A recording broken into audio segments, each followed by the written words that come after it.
بسم اللہ الرحمن الرحیم۔ امام زین العابدین رحمۃ اللہ علیہ چوتھے امام ہیں، اور ان کا نام جو تھا وہ حسین ابن علی، اور کربلا میں ایک واحد یہی تھے جو بچ گئے تھے، باقی سب شہید ہو گئے تھے مردوں میں۔ ولیوں کے ولایت کے امام، اور بہت متقی، پرہیزگار، عبادت گزار، روتے بہت تھے،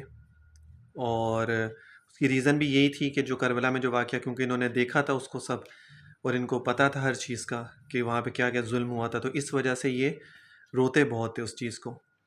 اور اپنے دشمنوں کے ساتھ بھی انہوں نے بڑا اچھا سلوک رکھا، حالانکہ جنہوں نے کربلا میں شہید کیا وہی لوگ ان کو مدینہ میں بھی ملے، لیکن انہوں نے ان کے ساتھ کوئی بدلہ وغیرہ نہیں لیا۔ تو امام زین العابدین رحمۃ اللہ علیہ،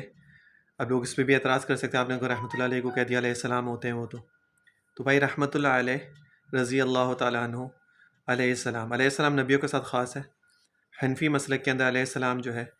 وہ انبیاء کے ساتھ خاص ہے، اور انہی کے ساتھ بولا جاتا ہے۔ لیکن اگر کسی انسان کی نیت سے یہی ہے علیہ السلام کہ تم پر سلامتی ہو، تو پھر سلام بھیجنا کسی کے اوپر تو کوئی مسئلہ نہیں ہے، آپ اس سینس میں کہہ سکتے ہیں۔ لیکن ہو سکتا ہے کہ بعض کوئی دوسرے لوگ جو ہیں وہ کسی اور سینس میں اس کو لیتے ہوں، تو پھر بچنا چاہیے۔ تو بہتر یہ ہے کہ رضی اللہ تعالیٰ عنہ کہہ دیں۔ تو رضی اللہ تعالیٰ کا مطلب کون سا کوئی کمزور ہے، اللہ تعالیٰ ان سے راضی ہو، تو جو جس سے اللہ راضی ہو جائے تو وہ کوئی عام تو ہستیاں نہیں ہیں پھر، اور ان کے اوپر رحمت ہو اللہ تعالیٰ کی، رحمت اللہ علیہ، تو یہ بھی کوئی وہ نہیں ہے، کم ورڈز نہیں ہے کہ جو انسان کہتے ہیں جی یہ کیوں استعمال کر دیا ان کے لیے۔ خیر، اچھا، ان کے پاس جو ہے نا ایک دفعہ ایک شخص ان کے پاس آیا، ادھر بیٹھا ہوا تھا، تو اس نے ذکر کیا کہ جی جادو جنات کا اس کے ساتھ مسئلہ تھا۔ تو امام زین العابدین نے اس کو کہا کہ بیٹھو یہیں پر ہی۔ وہ بیٹھا تو انہوں نے اس کا ہاتھ پکڑا، جو بائیں ہاتھ کی جو انگلی تھی نا اس کی انہوں نے پکڑی، ہاتھ سے، اپنے دائیں ہاتھ سے بائیں ہاتھ کی انگلی کو پکڑا، اور پکڑنے کے بعد انہوں نے 3-4 دفعہ جو ہے نا، یا زیادہ دفعہ، یعنی 5-10 منٹ تک انہوں نے مستقل یہ الفاظ کہے، کل یا ایھا الکافرون، سورۃ الکافرون کی جو پہلی آیت ہے، کل یا ایھا الکافرون، کل یا ایھا الکافرون، کل یا ایھا الکافرون، ٹھیک ہے نا، کل یا ایھا الکافرون، اس طرح وہ پڑھتے رہے۔ تو پڑھتے پڑھتے پڑھتے جو جنات یا جو بھی اس انسان کے اوپر تھا، تو وہ وہاں سے نکل کے بھاگ گیا۔ اب لوگ کہیں گے جی ہم تو یہ کریں گے تو شاید ہمارا تو وہ فائدہ نہ ہو، کیونکہ وہ تو امام تھے اور ہم تو عام انسان ہیں۔ تو اس کی اصل چیز یہ ہے کہ وہ جو بھی کام کرتے تھے، اللہ تعالیٰ نے ان میں خصوصیت تو وہ تھی ان کی، کیونکہ آل رسول میں سے تھے، وہ ولیوں کے امام ہیں، لیکن یقین ہر انسان کا، جو بھی اہل بیت سے ہو، چاہے صحابہ سے ہو، چاہے کوئی بھی ہو، تو یقین تو اللہ کے اوپر ہی ہوتا ہے نا ہر انسان کا۔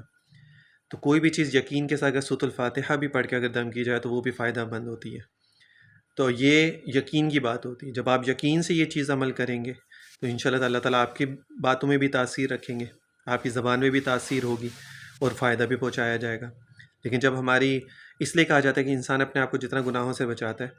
اتنا اس کے اندر یہ چیزوں کی کوالٹیاں اللہ تعالیٰ ڈالتے رہتے ہیں، کہ وہ کسی کے لیے دعا کرے تو دعا قبول ہو جاتی ہے، کسی کو دم کرے تو دم فائدہ مند ہوتا ہے۔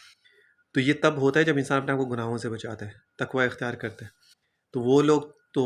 گناہوں سے ان کا کوئی تعلق ہی نہیں تھا، اس وجہ سے وہ لوگ ایک صرف ویسے بھی پھونک مار دے تو اس کے اوپر اثر فائدہ ہو جاتا ہے۔ تو یہ بہت آسان اور بہت فائدہ مند یہ عمل ہے